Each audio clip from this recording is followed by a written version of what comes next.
Oi, gente, tudo bem? Vamos fazer uma livezinha aqui, tá?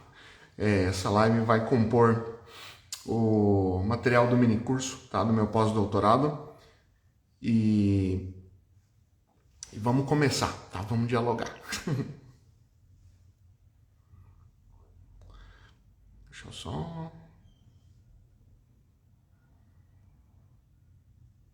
Tudo mais é a Tânia, da Casa Planta, tá? E a gente vai conversar sobre a questão de sustentabilidade, sobre a questão das mudanças climáticas, alterações, tá? Eu já, eu já chamei ela, acho que daqui um pouquinho ela vai aparecer aqui, para a gente poder conversar, tá? Enquanto isso, vamos acertando aqui os encaminhamentos. Essas lives elas estão sendo nos horários aqui um pouco alternativos, por assim dizer, né? Eu nem fiz muita divulgação, porque a ideia é que eu consiga fazer o download delas e aí colocar elas dentro da plataforma, né, que vai ser apresentado o mini curso, e a gente vai desenvolvendo, a gente vai trabalhando em função disso, tá? Então, quem quiser participar, seja bem-vindo. Quem quiser perguntar alguma coisa, seja bem-vindo também. E a gente vai trabalhar esse material dentro da questão do mini curso para a gente tentar organizar da melhor forma, tá? Só um segundinho. Vamos ver se vai dar certo.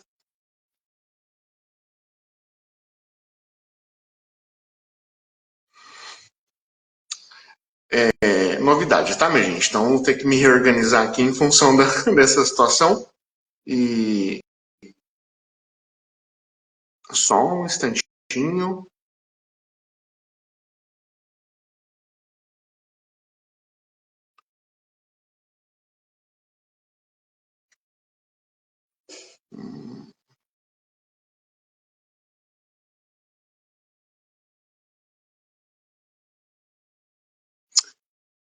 Tô vendo aqui como é que como é que minha convidada consegue participar. Só um instante, entrar ao vivo. Acho que agora vai.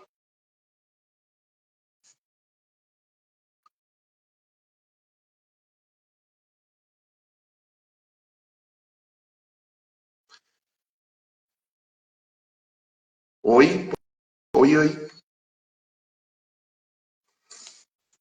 Tá dando certo? Não tá dando certo? Deu certo, bom dia. Bom dia, Tânia, tudo bem? Tudo bem? Que alegria, né? Conexões e bons encontros, bons assuntos. Pois é, obrigado pelo seu tempo, obrigado por ter aceitado o convite, obrigado por participar. Eu estava explicando aqui para as pessoas que estão assistindo, né? E falando para elas que esse material ele vai compor um mini curso sobre alterações climáticas. E quando eu fui buscar boas referências para dialogar sobre esse assunto, o seu trabalho e você apareceram, né, como uma referência bastante importante. E eu fui pesquisar, fui olhar e achei super incrível aí o seu trabalho, o desenvolvimento dos produtos que você está fazendo na Casa Planta e principalmente as abordagens que você está trazendo são super acolhedoras, são super práticas e obrigado por participar. Acho que vai ser incrível as pessoas poderem ouvir em algum momento, poderem entender melhor, para além da teoria, né? Essa questão de como que a gente pode fazer as coisas acontecerem da melhor forma. Então, mais uma vez, muito obrigado por participar. E eu gostaria, por gentileza, que você pudesse se apresentar, por favor. Sim, enfim, é exatamente isso. É uma alegria para mim a gente poder se conectar, a gente poder conversar, aprofundar as conversas. A história da casa começou justamente com uma pergunta que é o que pode uma casa? Haja vista que eu moro aqui há 20 anos e há 4 anos que virou a Casa Planta, ganhou um nome, ganhou um reconhecimento de ser uma iniciativa civil pela Prefeitura de São Paulo. Estamos em São Paulo, no meio do caos urbano, com uma florestinha na garagem. Eu sou Tânia, eu venho da área do cinema, trabalho com documentários, e foi justamente assim, gravando algumas situações das bordas da cidade, algumas transformações nas paisagens urbanas, que eu fui meio que me sensibilizando com os plantios coletivos, com certas zonas autônomas de captação de água de chuva, de energia fotovoltaica, né, de placa solar. E foram coisas que foram me sensibilizando de tal modo que eu voltava com uma mudinha. Então, no meio da minha ilha de edição, foram entrando assim algumas plantas e foi naturalmente que a casa virou um laboratório de autonomia alimentar. Sim. E de distribuição de pequenos produtores, porque uma coisa, quando a gente pensa na origem, na história do alimento, a gente entende que estamos todos conectados.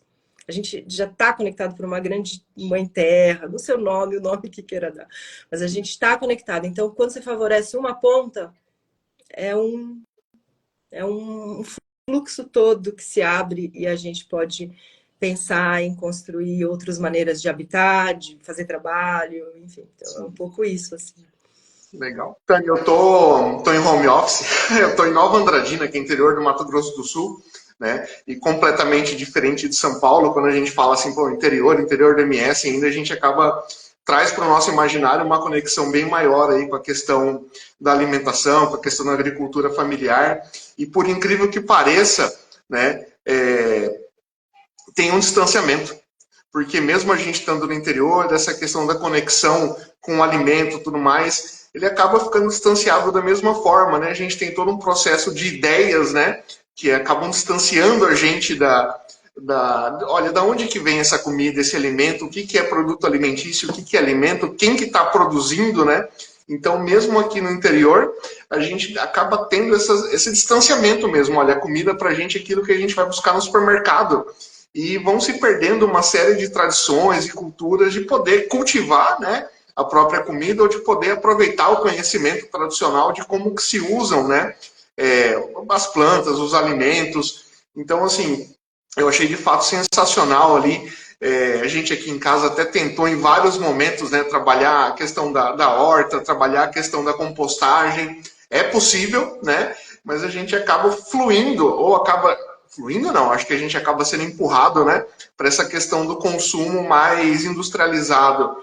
E queria saber, assim, de você, desse seu hábito, eu vi que você está ali, tem toda uma rede, né, com os produtores, com as pessoas, de trazer essa possibilidade prática. Como que as pessoas têm aceitado, não aceitado, né, a palavra, como que elas têm incorporado no cotidiano dela essa situação?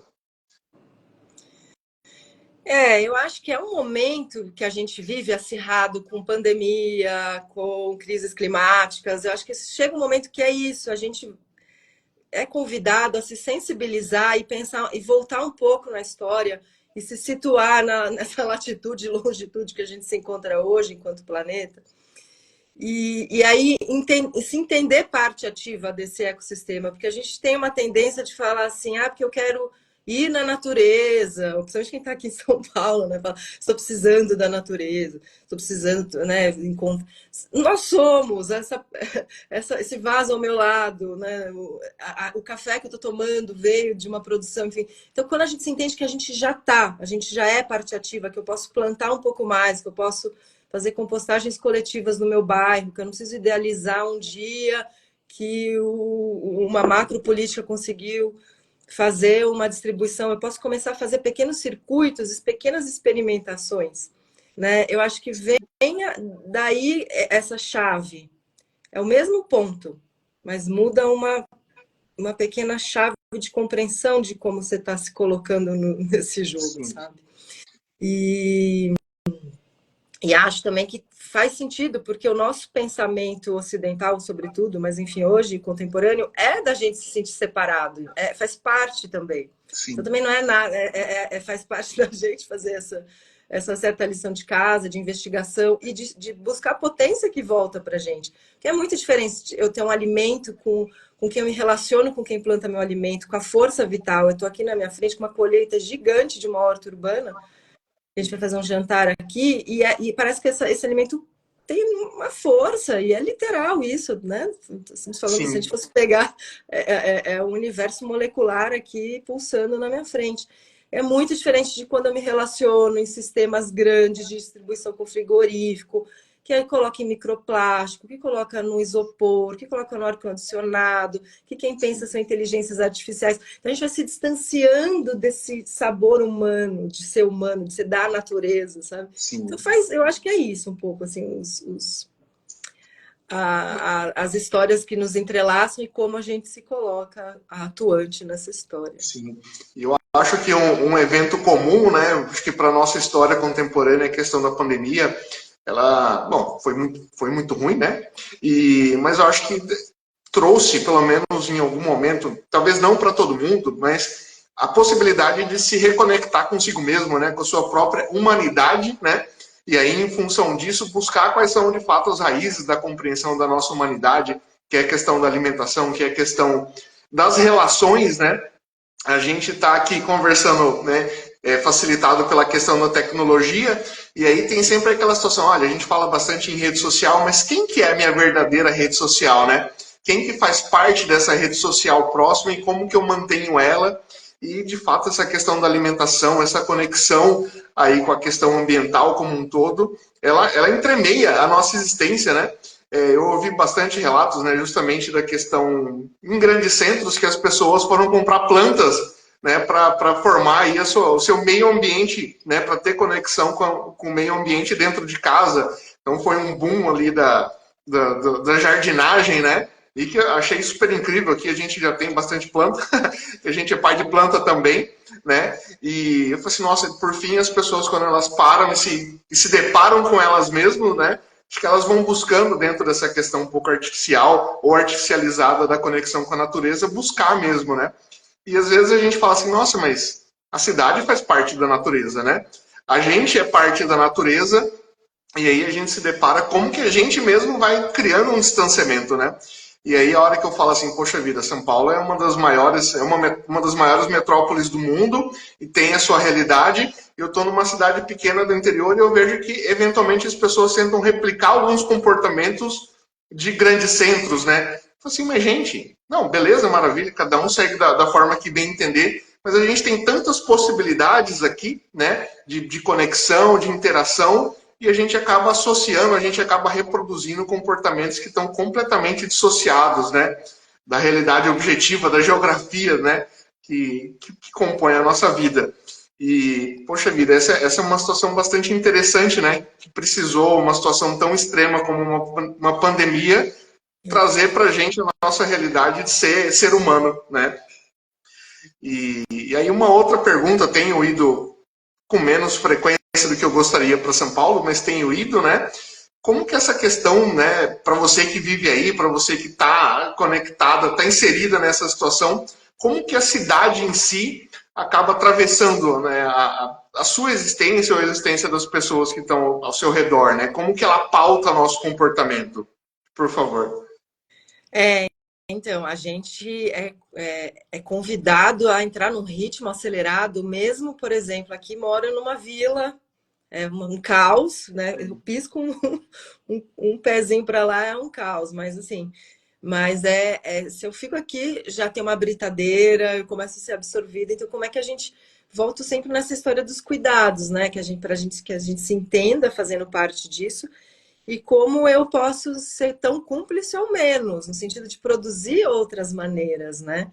Linkando aí um pouquinho com a pergunta anterior, que eu lembro que eu sou voluntária de algumas hortas urbanas, de algumas comunidades.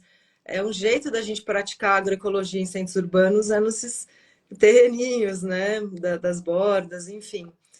Sem caixote, eu planto tudo em vaso, enfim, eu consigo tirar leite de pedra, mas para plantar, assim, né? Com gosto. E aí, no começo, eu ia em muitas ocupações, né? Curiosamente, de pessoas sem teto, sem terra. E essas pessoas pareciam um pouco não tão interessadas em plantar. Não parecia algo tão... né? Íamos pessoas de outros universos lá plantar e no começo não pareciam tão animadas.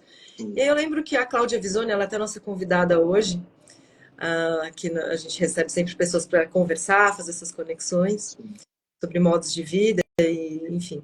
E aí eu lembro que ela me disse, ela é uma ambientalista, jornalista, e ela me disse uma coisa que marcou, que eu acho que responde também essa questão da cidade agora, né? Que pela história ter apagado, né, que a Terra era uma coisa distante das pessoas que eram bem-sucedidas, que quem era muito bem sucedido não tinha as mãos, né? Que é uma alegria você pegar na terra todo dia, poder estar nessa conexão. Mas, por essa história desses distanciamentos, a isso, as pessoas foram convidadas a se desvincularem da terra, do jardim, do seu próprio alimento, e ficar cada vez, né, mais isolado disso, enfim. Então, um jeito da gente ocupar as cidades e ficar, de certa forma, criar outra realidade urbana. Então é isso. E ficar plantando.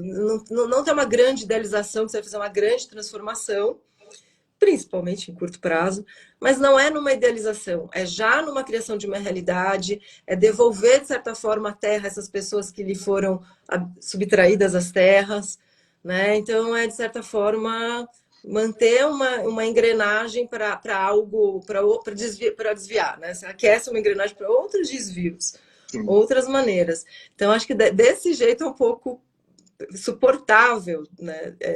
Viver num lugar que cresce tanto prédio, que a gente não pensa em saneamento, né? Como a gente consegue também ir aos poucos contaminando, que é isso, estamos todos no mesmo barco.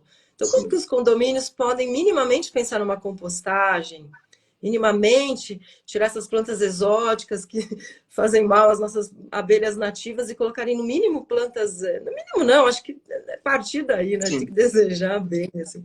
Colocar plantas nativas, frutíferas, da nossa Mata Atlântica, que a gente não tem acesso, né? A gente poderia ter grume-chama no jardim, a gente vai comprar blueberry no mercado, né?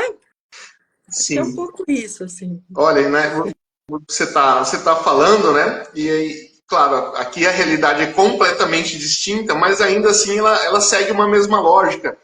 Faz 15 anos que eu estou aqui em Nova Andradina, e você tinha, é uma cidade bem pequena, e você tinha todo um entorno, né, vinculado com a questão da agricultura familiar, você tinha bairros bem mais antigos do que a própria cidade, e na medida que a questão do agro, né, principalmente a questão da agricultura foi entrando, então assim, eu consigo olhar, consigo ainda percorrer aqui o entorno da cidade, você tem imensos agora deserto verde, né? Então você tem soja, você tem milho, você tem toda uma dinâmica produtiva muito própria, né, dessa realidade do Centro-Oeste, né? Mas não tem mais gente, não tem mais gente.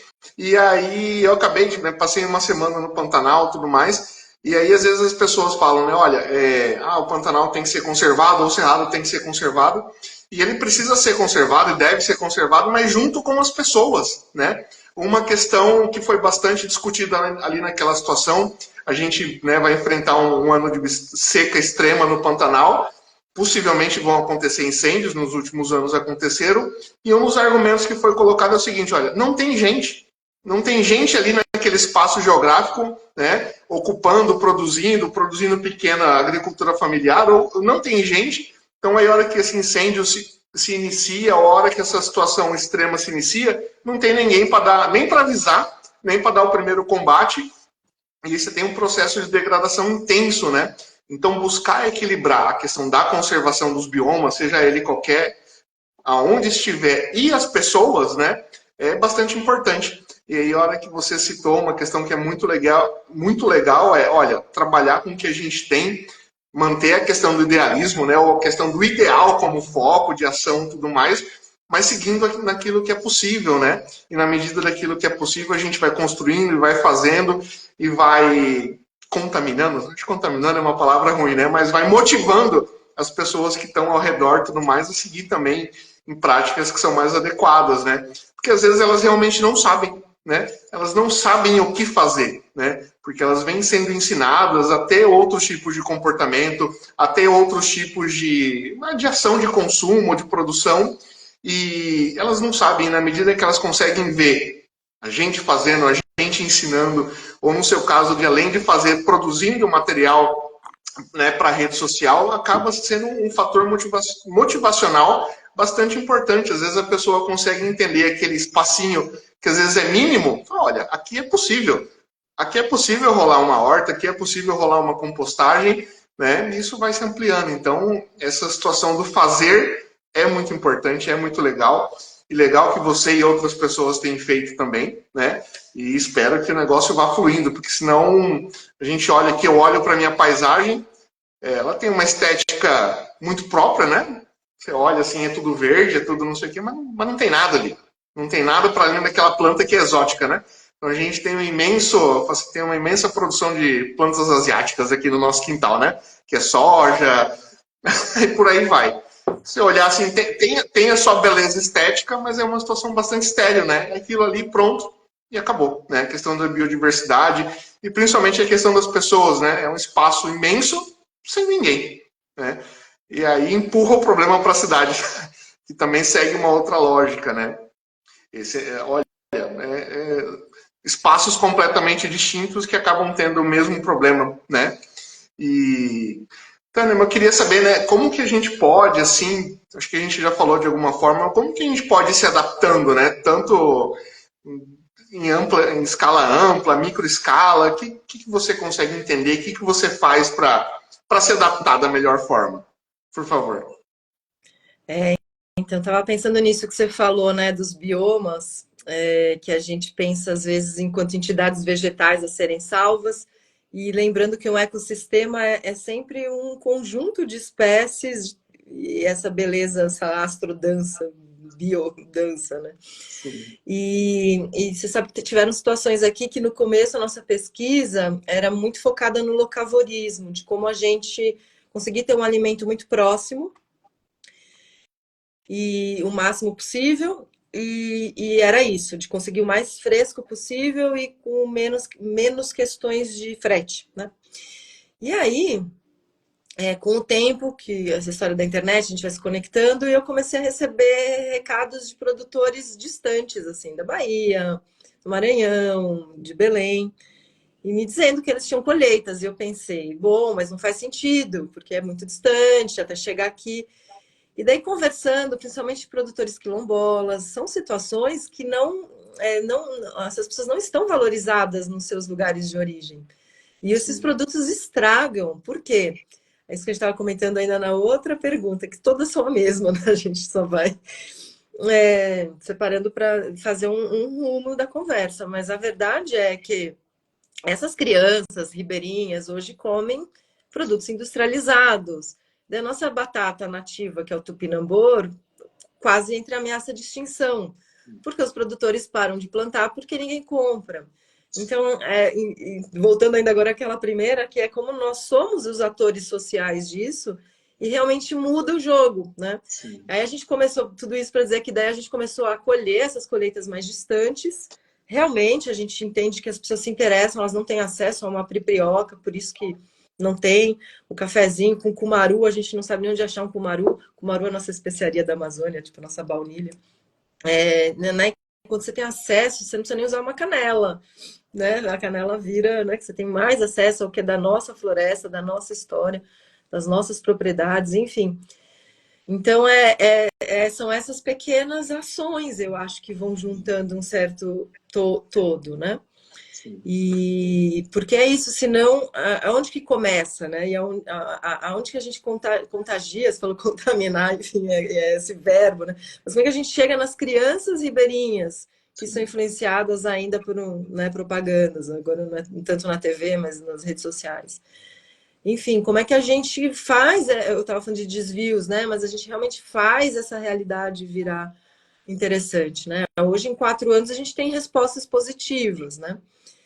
No sentido de que produtores conseguem mesmo se colocarem, se afirmarem, ganharem uma certa rede. Acho que, no fundo, tudo é sobre poder de rede, como que a gente chega nas pessoas, como que a gente comunica, como que a gente troca, como que a gente consegue fazer essa história ficar viva nas nossas mãos, né? Nas nossas conversas, que a gente está fazendo aqui agora.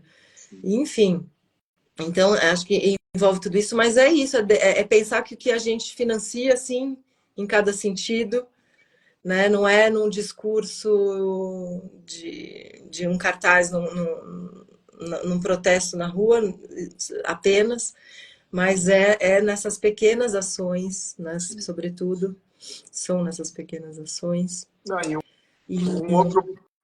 Pode continuar, por favor. Não, pode falar. Não, eu estou pensando, né? Eu estava como docente aqui na UFMS, aqui em Nova Andradina, e a gente tem, assim, quase que a totalidade dos alunos, o perfil dos alunos são alunos trabalhadores, né? E eles estão bastante vinculados com as organizações que tem aqui, que são frigoríficos, usinas, e beleza, não tem, né? Não tem problema. Só que tem uns outros tantos que vivem em área rural, que tem um potencial gigantesco de produção mesmo, né? Seja de queijo, de leite, de horta, de tudo. E de alguma forma, eu acho que eles estão tão assim alicerçados nessa questão, vamos falar assim, dessa economia tradicional, né? Ou que foi apresentada para a gente que acaba sendo hegemônica, que vira e mexe eles, por mais que a gente organize as ideias, fala, olha, vamos trabalhar dentro dessa perspectiva, vamos estabelecer uma rede, vamos melhorar o seu produto para ele estar mais apresentável para o mercado e tudo mais, eles acabam não acreditando. Não acredita que aquele leite, que aquele queijo, que a fruta, a verdura, que eles têm ali possibilidade mesmo de gerar produto, de gerar renda para si, para a família, para a comunidade e às vezes até gerar uma renda maior do que eles teriam trabalhando nessas organizações grandes que tem por aqui, mas eles não acreditam, né? Acabam não acreditando. E a gente, assim, olhando, né, externamente, fala assim, meu Deus, como que não acredita, né? Mas as pessoas às vezes têm dificuldade mesmo de entender, porque tem toda uma questão informacional, né, que empurra elas para essa situação do normal, por assim dizer, né? E aí, de repente, o que é normal, o que seria normal, a gente consumir o que está próximo, o que está as espécies que estão ali sendo ofertadas para a gente pela natureza, ou ainda que a gente cultive, mas que seja mais adequada, a gente acaba sendo empurrado, induzido, né, para esse consumo pasteurizado e industrializado. Então, assim, eu acho que é um esforço bastante importante a gente poder conversar, a gente poder apresentar, a gente poder trazer possibilidades para as pessoas, não só possibilidade de vida mais sustentável, mas que essa sustentabilidade ela se mantenha financeiramente também, né, que ela vá fluindo. E é um trabalho, viu? E é um trabalho bastante grande, que às vezes as pessoas falam assim, olha, mas essa planta aqui, nossa, essa planta aqui é um mato que está tomando conta. Aí você fala, mas olha, esse mato que está tomando conta, que você está lutando com ele porque aqui é o espaço dele, tem milhões de possibilidades, né? De alimentação, de tudo, né? Você tá brigando com ele, em vez de aproveitar do que ele tem. Sim. Não é para dar, né? Mas o que ele está oferecendo, né? E para usar de modo sustentável. Então, esse exercício, eu estou vendo que as pessoas estão entrando, estão vendo tudo mais, né? É legal, porque às vezes a gente precisa falar. E às vezes a gente precisa falar várias vezes para o sujeito entender que, olha, aquilo ali que está na minha frente é possível de ser consumido, é possível de ser produzido, é possível de ser transformado. Em última instância, é possível de gerar renda. E o sujeito consiga viver uma vida boa, né? Em função daquele trabalho que ele faz. Em última instância, em vez de degradar, ele está ajudando muito, né? A questão ambiental. E aí, de novo, só para fazer um link, né? As comidas, os alimentos, por assim dizer, né? Frutas, legumes e verduras, apesar de ter vários assentamentos aqui em volta, vem de Presidente Prudente e tem uns que vêm de São Paulo. Fala assim, gente, olha, não sei, eu acho que não tá certo, né? Porque você gasta um diesel, né? Além do custo, né? Além do custo, né? Que está envolvido nessa situação, sendo que podia estar sendo feito aqui. E um ponto importante, claro, é que essas pessoas sejam adequadamente remuneradas, mas que elas acreditem que possa fazer, né? E que possa ser um caminho para elas viverem bem. Então a gente precisa ir falando, né? A gente precisa ir falando nos espaços que a gente tem. E eu acho que a gente vai contribuindo, né? O pessoal fala, a gente vai dando os nossos 2 segundos ali, nossos 2 centavos de contribuição, mas na medida que a gente vai falando, as pessoas vão se mobilizando da melhor forma, né? E é super legal que, né, o trabalho que você faz aí na Casa Planta é muito em função disso, né? Aí, como que especificamente a Casa Planta, os produtos, eu vi que você faz aí, você reúne pessoas que tem a questão da arte envolvida, como que você compreende que o trabalho da Casa Planta ou o seu trabalho na Casa Planta faz essa questão fluir? Então, é um pouco isso que vou chegar nisso, mas só para concluir uma história que eu lembrei, que eu estava pensando, né? Que a gente hoje consegue mensurar isso que você estava contando, a diferença na vida de um produtor quando a gente realmente começa a apoiá-lo. E apoiá-lo é simplesmente trocar uma couve, não é nem trocar, mas é incluir também na nossa dieta uma taioba, uma capeba, uma ora pronobis, plantas não convencionais que dão em maior abundância nas produções e nos quintais produtivos, porque elas já são plantas muitas vezes nativas, que elas são adaptadas ao nosso meio ambiente, elas contam histórias, elas nitrogenam solos, elas fazem belas biocomposições e dão em abundância para o produtor é menos trabalhoso e muito mais abundante de colheita. Então faz muito sentido. Nas nossas cestas aqui, a gente faz distribuição de cestas desses pequenos produtores.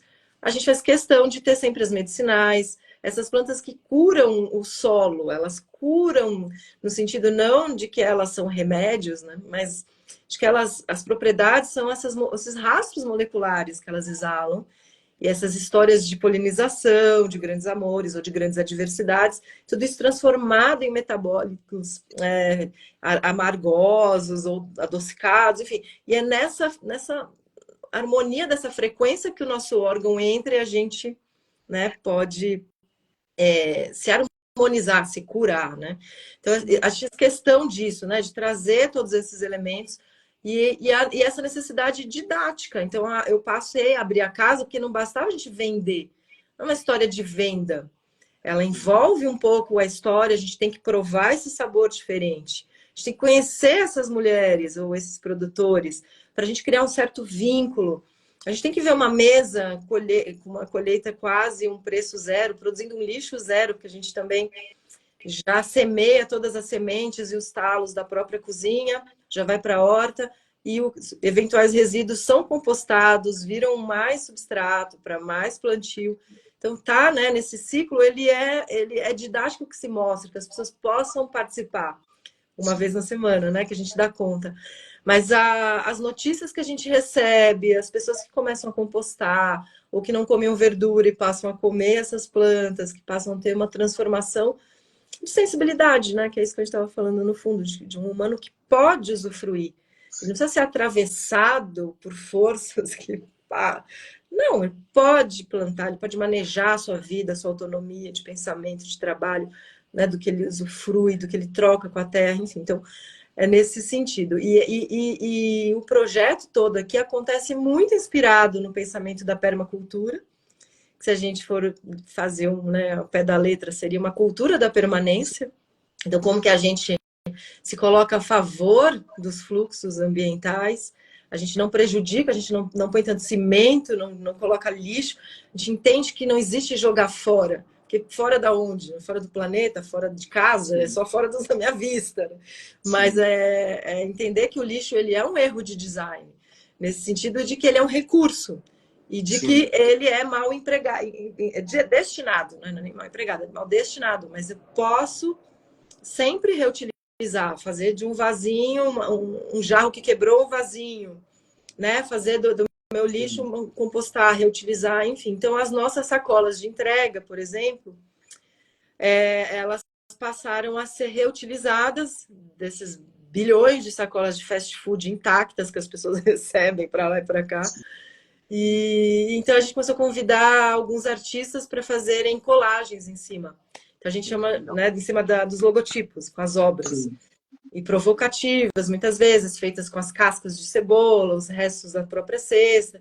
Artistas muito de todos os tipos, muito começando, alguns renomados, alguns com obras valiosas. Então a gente subverte essa questão do que é o valor, do que é o lixo, do que é uma exposição, do que é a arte, que é uma produção de vida criativa, de uma vida que pode contaminar e distribuir, né, e conectar. Então tem essa parte. Daí, nesses encontros, esses jantares que a gente faz toda sexta com os produtores, que também é um jeito das pessoas conhecerem os dispositivos de plantio da casa, que a gente está aqui numa casa relativamente pequena. Mas a gente tem aqui cerca de 300 e poucas espécies, o objetivo da prática desse laboratório é pelo menos uma vez por dia colher uma refeição.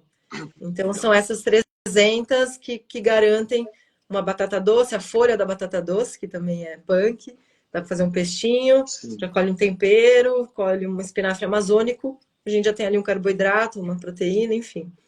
Então é isso assim que a gente abre para as pessoas verem que tudo isso na verdade é feito em caixotes, em vasos, em garrafa PET e num experimento mais radical possível, que é diretamente do cimento, são galhos e folhas sobrepostas. Né? Não tem profundidade e a compostagem é feita ali também. Então, esses resíduos vão virando uma super matéria orgânica que vão brotando espontaneamente. Sim. Então, ali eu tenho uma florestinha meio espontânea, já colhi abóbora, improvavelmente, desse tamanho, considerando que, né, a gente tem isso de profundidade, assim. Sim. Daí a gente estava falando agora, né, de brigar com as plantas, né? Agora nasceu inadvertidamente uma leucena gigantesca, que eu me enfiei numa polêmica, estou tendo meus primeiros haters, porque é uma árvore extremamente invasiva, ela é mexicana e ela prejudica, apesar dela ser uma leguminosa, no sentido que ela abre solo, pivotante. Sim. Por um lado, ela produz matéria orgânica, foi introduzida para alimentação de gado, enfim. Ela tem lá suas qualidades, como todas as plantas, mas ela se tornou uma agressivamente invasiva. Sim. Sim. E ela começou a realmente dominar a minha vida, no sentido de soltar semente no meu quarto, andar pela casa, ela vai soltando essas vagens que ela produz em abundância. E eu comecei a entender que ali era um diálogo vegetal, né? Ao invés de ficar varrendo e expulsando ela, eu pensei, bom, ela está colocando força. Sim. E no seu lugar de... Daí fui pesquisar, e no seu lugar de origem, ela é utilizada há centenas de anos como uma alimentação extremamente proteica. Em épocas extremamente secas, ela é extremamente resiliente. Então, ela traz uma profunda nutrição faz muito tempo para muita gente. E a gente trata ela só como uma matéria orgânica desagradável, né? No sentido de chata, assim. E, enfim, é lógico, quando você tem um manejo muito grande... Enfim, acho que não é assim, a gente não pode generalizar que uma situação é boa para todas as situações. Mas se a gente tem uma planta dessa perto, não tem porque se a gente tem isso numa área aqui urbana, periférica, não tem por que as pessoas não colherem e não introduzirem isso na sua dieta, porque além de tudo ela é saborosíssima, ela é uma delícia, aliás, recomendo, assim, virou minha missão. Sim. Agora, falar para as pessoas comerem leucena, porque ela é gostosa, sabe? Ela é temperadinha, ela tem enfim, ela vem pronta, assim. Sim. Então é isso, né? Como que a gente pensa, pensa nos controles biológicos favorecendo a alimentação? A pesquisa que a gente faz aqui é um pouco isso, assim. A gente vai observando o que vai acontecendo, vai trazendo como material de pesquisa mesmo, vai multiplicando, algumas coisas vão fazendo mais sentido, enfim, a gente vai encontrando essas maneiras, mas o foco é justamente as possibilidades da gente ter tecnologia no cotidiano e de maneira simples, e lixo zero. Então, né, sem produzir recursos, sem ter que comprar nada. Então, conseguir fazer uma cisterna com uma bombona de uma obra, que você liga um cano, e uma calha que está lá há anos jogando essa água, de repente vira a sua autonomia de rega, que já garante a sua autonomia, né? A cozinha já garante autonomia alimentar.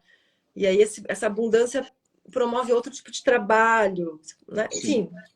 Então, é isso. Aí, assim, né? Vou só falar, eu acho que você deve ouvir isso sempre, né? É engraçado que a gente chama de punks, né? Não convencionais, as plantas que a princípio, historicamente, são as mais convencionais do espaço que a gente está, né? E aí a gente dá um nome esquisitíssimo e ainda chama elas de não convencional. Então parece que é algo completamente exótico quando é o contrário, né? E aí um outro ponto, né, que você foi citando, eu acho que também é bastante pertinente. O pessoal tem falado bastante de alimentação, tem falado bastante de gastronomia, né, que tem todas essas interconexões. Eu acho incrível, tem vários chefes, né, homens e mulheres que trazem essa abordagem, mas para mim talvez o mais icônico, ou talvez que eu tenha mais acesso, é a questão do Alex Atala, que eu me lembro a última vez que ele estava em televisão aberta, o pessoal achando que ele ia fazer algo completamente exótico, trazer alguma super técnica, e ele pegou e utilizou punks, legumes, verduras, assim, coisa completamente do dia a dia. Ele falou, se a gente colocar técnica, se a gente estiver aberto à questão do sabor, à questão nutricional, a gente tem uma fonte inesgotável de coisas aqui que são tão boas quanto, ou às vezes até melhores do que algo que a gente traz de fora, né? Então, eu achei bastante interessante alguém, né, com essa perspectiva de ter rodado o mundo inteiro, de ser reconhecido pela qualidade do trabalho, pela credibilidade, trazer né, esse mesmo argumento, essa mesma prática que a gente está debatendo aqui, né? Legal, as pessoas conseguem ouvir, né? Conseguem entender, conseguem adotar aí como comportamento e a gente vai melhorando, né? A nossa vida, né? A nossa vida individual, coletiva e tudo mais. E Tânia, queria, se você tiver mais alguma coisa para falar, fica super à vontade, mas queria de novo agradecer muito, né, a sua disponibilidade, o seu tempo, seu carisma aqui, da gente poder ter conversado, e te dizer que com certeza foi incrível, né, poder te ouvir e tenho certeza que vai complementar de forma incrível aqui os jovens que vão fazer o curso e tudo mais e vão poder, né, ouvir esse diálogo que a gente teve para se conectar com as possibilidades, né? Conectar com o que é possível estar do lado deles e poder viver, e poder compreender e poder seguir bem. Então, muito obrigado. Obrigado pelo seu tempo, parabéns pelo seu trabalho, parabéns pela sua iniciativa. Que você consiga motivar cada vez mais pessoas com a Casa Planta e com a sua produção. Obrigado, Tânia. Eu que agradeço e acho que é isso, assim, sabe? Por uma certa campo de intimidade que a gente vai conseguir se apropriar da nossa história, não projetar isso que sejam só políticas públicas, elas são também, mas elas são também fruto da nossa iniciativa, né? Essa geração chegando, eu recebo aqui muitos jovens, muito conectados, já muito ágeis, né? Nessa compreensão do que vem acontecendo, de como podem atuar, já pensando nas cadeias alimentares, pensando onde, né, como que investem o seu tempo e sua alimentação.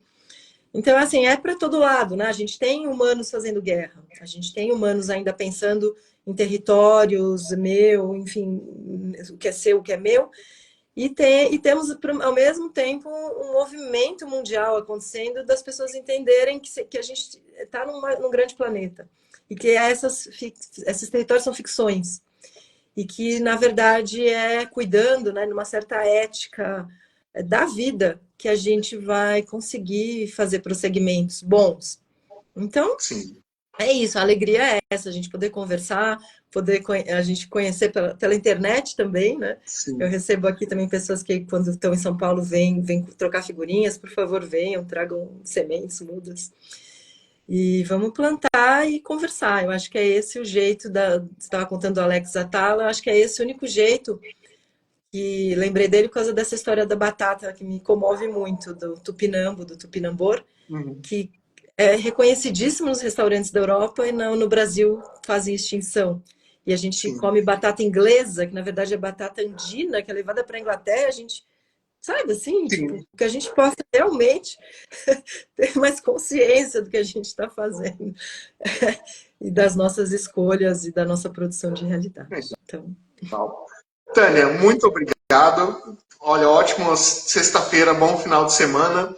Estou por aqui precisando só mandar mensagem, a gente vai conversando, mas mais uma vez, muito obrigado pelo seu tempo, pelos seus argumentos, tá? Acho que foi incrível. Obrigado a todo mundo que acompanhou, obrigado a todo mundo que acompanhou um pedacinho. Vai estar disponível para vocês em breve, tá? Muito obrigado, Tânia. Muito sucesso no seu empreendimento e na sua vida. Obrigado.